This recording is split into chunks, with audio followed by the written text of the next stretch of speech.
Hello friends, how are you all? Hope so you guys all are doing absolutely fine. तो आज की इस video में मैं आपको बताने वाला हूँ क्रेडिबिलिटी इंटरव्यू के बारे में, और ख़ास स्पेशली बीपीपी यूनिवर्सिटी का। क्योंकि क्रेडिबिलिटी इंटरव्यू हर यूनिवर्सिटी का जो है वो सेम नहीं होता। ठीक है,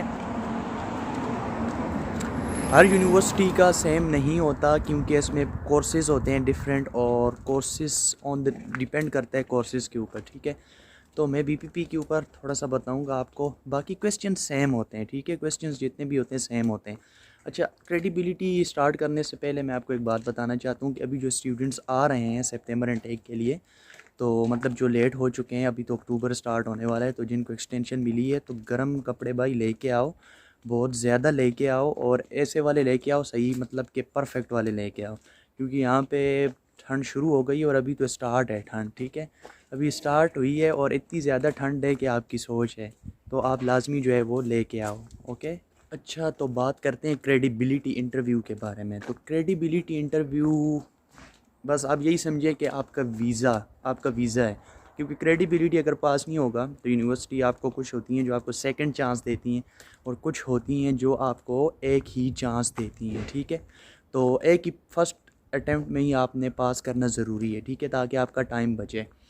तो इसमें ये होता है कि आपने हर चीज़ का ख्याल रखना होता है। ठीक है, फॉर एग्ज़ाम्पल अब क्रेडिबिलिटी इंटरव्यू में आपसे जो क्वेश्चन वो करेगा, स्टार्ट करेगा, वो क्या करेगा कि फ्रॉम वेयर यू आर, आपने अपना इंट्रोडक्शन बताना है। ठीक है, कहाँ से हैं आप, और फिर थोड़ा बहुत अपना बैकग्राउंड कि मैं यहाँ से हूँ और मैंने ये किया है वो, कि अपनी थोड़ी सी एजुकेशन के बारे में आप बता दें।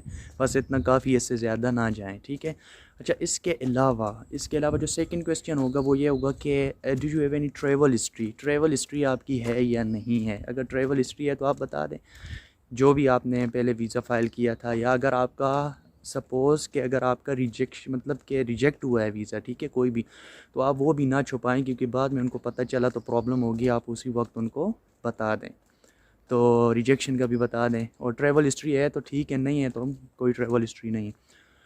वो आपसे इसके अलावा पूछ सकते हैं डिपेंडेंट्स के, डिपेंडेंट्स हैं या नहीं है। ठीक है, नहीं, मैं मतलब के डिपेंडेंट्स नहीं है। इसके अलावा आपसे पूछ सकते हैं आपके रिलेटिव्स कोई है आपका यूके में, तो आप कह सकते हैं कि नहीं जी, मेरा कोई भी रिलेटिव नहीं है यूके में।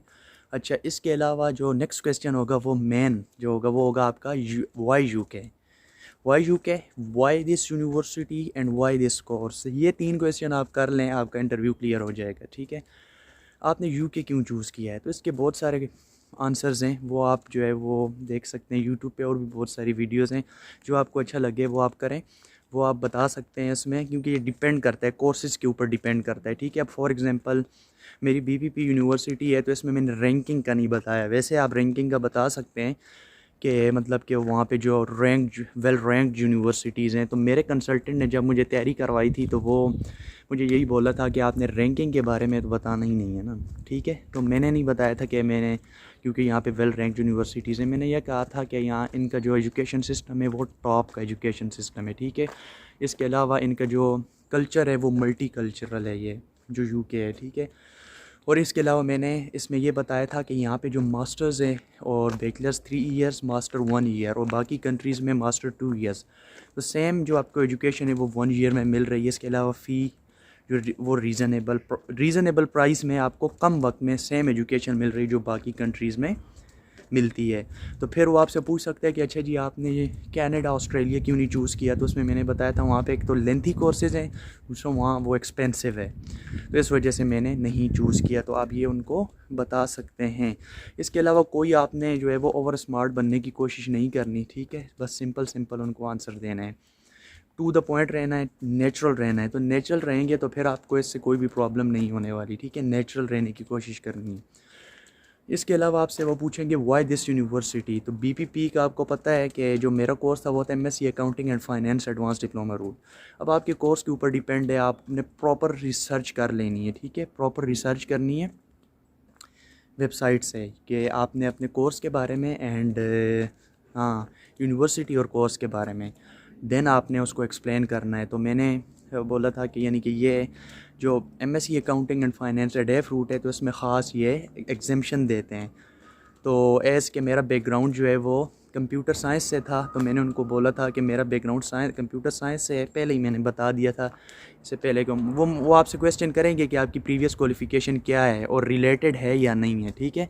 ये भी एक चीज़ होती है, आपकी जो क्वालिफ़िकेशन है वो रिलेटेड होनी चाहिए आपके कोर्स के साथ। तो मेरी नहीं थी, तो मैंने उन्हें कहा कि मैं फिर एक्सपीरियंस लेटर था मैंने लगाया था, एज ए जूनियर अकाउंटेंट मैंने काम किया था। तो मैंने कहा मैंने एज ए जूनियर अकाउंटेंट काम किया है, तो उससे मेरा जो है वो इंटरेस्ट डेवलप हुआ। तो मैंने क्या किया कि फिर ये वाला कोर्स चूज़ किया। और दूसरा ये है कि बीपीपी एग्जेम्पशंस देती है, ठीक है, यानी ज़ीरो एग्जेम्पशन मीन कि आप किसी भी बैकग्राउंड से हैं, आप बीपीपी में जो है वो एडमिशन ले सकते हैं इस कोर्स के अंदर। तो ये था एक, तो मेरे लिए बहुत अच्छा हो गया था, ये इस कोर्स की वजह से इजी हो गया था, ठीक है। तो ये आपने क्वेश्चन रेडी करना है कि ये व्हाई दिस यूनिवर्सिटी, तो आप देख लेना अकॉर्डिंगली कि आपकी यूनिवर्सिटी आपने क्यों चूज़ की है, वो आप प्रॉपर रिसर्च कर लेना इंटरनेट से। दूसरा ये कोर्स क्यों चूज़ किया है, तो वो कोर्स के ऊपर भी आप प्रॉपर रिसर्च कर लेना कि अगर आपकी स्टडी से रिलेटेड है देन वेल एंड गुड, नहीं है फिर प्रॉपर आपका एक्सपीरियंस लेटर होना चाहिए और साथ में सॉलिड रीज़न होना चाहिए कि आप अपना जो है वो फ़ीड चेंज क्यों कर रहे हैं, ठीक हो गया। ये आपने लाजमी ज़हन में बात रखनी है। तो ये 3 क्वेश्चन अगर आपने क्लियर कर लिए तो आपके लिए इजी हो जाएगा। और बाकी इसके अलावा जो बीपीपी की जहाँ तक बात है, तो MSc accounting finance advance diploma route की, तो वो क्या कहते हैं उसको, एग्जेम्पशंस नहीं दे रही कोई भी और यूनिवर्सिटी, इसमें कोई भी एग्जेम्पशन आपको ज़ीरो एग्जेम्पशन के साथ ये जो है कोर्स है वो नहीं दे रही, क्योंकि जो एडवांस डिप्लोमा है तो वो आपका बेसिक्स है। फॉर एग्जांपल मैं कंप्यूटर फील्ड से हूँ, तो मेरा बेसिक आएगा जी 1.5 ईयर्स में, एंड देन उसके बाद MSc accounting and finance 1 year. तो ये बेसिक्स जो है वो हम बिगनर लेवल से एज एन जो मतलब बेसिक्स पढ़ाएंगे ना। तो ये आप कह सकते हैं कि जो बाकी यूनिवर्सिटीज़ है वो एग्जाम्पशंस मांगती हैं, यानी कि आपने कोई एग्ज़ाम्स दिए हों अपनी कंट्री से, एसीसी के एग्ज़ाम्स दिए हों, तो वो तब आपको वो इस कोर्स में आपको दाखिला एडमिशन देंगे। लेकिन जो बीपीपी है वो बिल्कुल ज़ीरो एग्जाम्पशंस के साथ, कोई भी इस पर रेस्ट्रिक्शंस नहीं है, तो वो आपको दे रही है।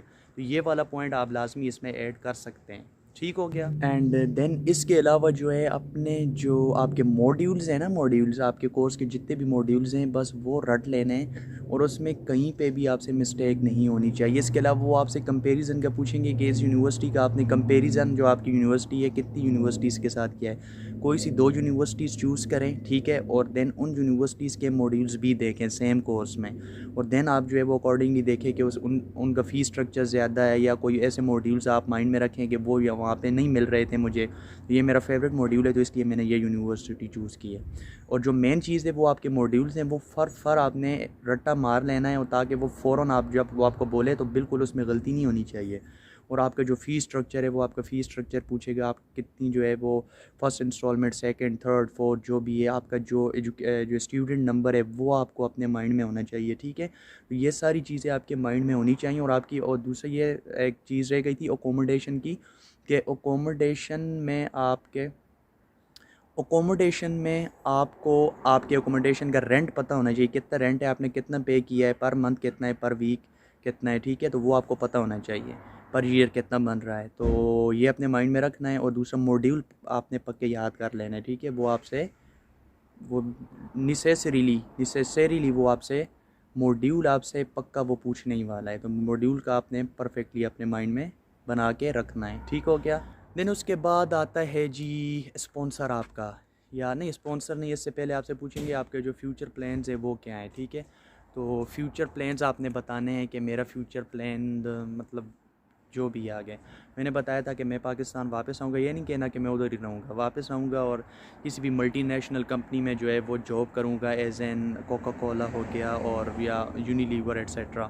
तो इसमें एज एन फाइनेंशियल मैनेजर मैंने कहा था कि फाइनेंस मैनेजर में, क्योंकि इसमें एडवांस फाइनेंशियल मैनेजमेंट है, तो इसलिए मैम जो हमारा जो टर्म्स है ना उसमें जो हमारे मॉड्यूल्स हैं तो ये उसमें है, तो ये मेरा फेवरेट मॉड्यूल है, तो इसकी बेस पे मैं ये काम करूँगा, ठीक है।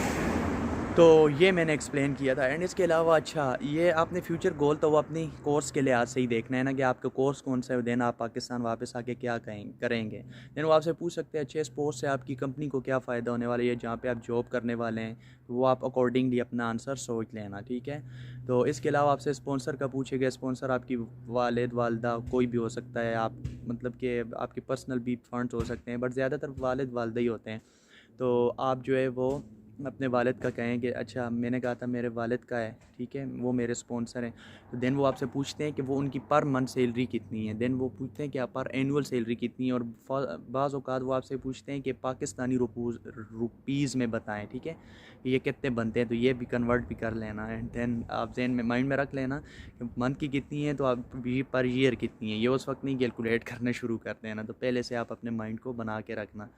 अच्छा जी, एंड देन इसके अलावा वो आपसे पूछ सकते हो अकोमोडेशन का कहाँ सेलेक्ट की है, तो अकोमोडेशन कोई भी आप चूज़ कर लें अपनी यूनिवर्सिटी के नज़दीक, अगर नहीं भी करनी ज़रूरी नहीं है, वो आपसे कोई भी नहीं मांगेंगे इसकी डॉक्यूमेंटेशन, तो वो देख लें, और उसका फिर आप डिस्टेंस भी देख लें, अपनी यूनिवर्सिटी का आप एड्रेस याद कर लें, उसका पोस्टल कोड, अपनी अकोमोडेशन का पोस्टल कोड याद करें, देन आप उनके डिस्टेंस देखें, यूनिवर्सिटी से अकोमोडेशन आप कैसे जाएंगे, अकोमोडेशन से यूनिवर्सिटी कैसे जाएंगे, कितना फेयर लगता है, किस चीज़ पे जाएंगे, ठीक है, तो ये चीज़ें आपने लाजमी याद करनी हैं, ठीक है, अपने माइंड में रखनी है, तो ये चीज़ें पूछते हैं, यही मेन यही क्वेश्चन होते हैं, इसके अलावा एक्स्ट्रा बहुत ही ज़्यादा कोई जाए डीप में तो जाएगा नहीं, तो अदरवाइज़ यही मेन क्वेश्चन होते हैं, तो ये आपने तैयार कर लेना है, तो ये आपका क्रेडिबिलिटी इंटरव्यू जो है वो निकल जाएगा। अगर आपके जो टू द पॉइंट है,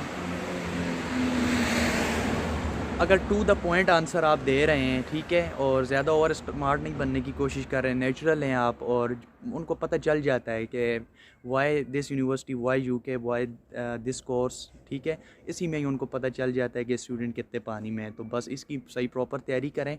और इसके अलावा भी कोई मुझसे अगर क्वेश्चन रह गया है तो वो आप कमेंट सेक्शन में मुझे बता सकते हैं कि ये, तो मैं आपको उसका आंसर बता दूंगा। तो वैसे बस यही है कि कंसल्टेंट जो है वो तैयारी करवाते हैं, अदरवाइज़ आप जो है वो प्रॉपर रिसर्च करें उसके आंसर्स, और इसकी तैयारी का तरीका ये है कि नोट्स बनाएं, ठीक है, रफ़ नोट्स बनाएं, और रफ़ नोट्स याद नहीं करें बल्कि उसको नोट्स बना के आप ख़ुद से उसको सिंपल वर्डिंग में बोलने की कोशिश करें, तो आपका इस तरह क्लियर हो जाएगा, ठीक है। तो बस यही थी आज की वीडियो, अगर कुछ रह गया है तो कमेंट सेक्शन में बताना, अदरवाइज़ मिलते हैं नेक्स्ट वीडियो में, तब तक के लिए मुझे इजाज़त दीजिए, अल्लाह हाफिज़।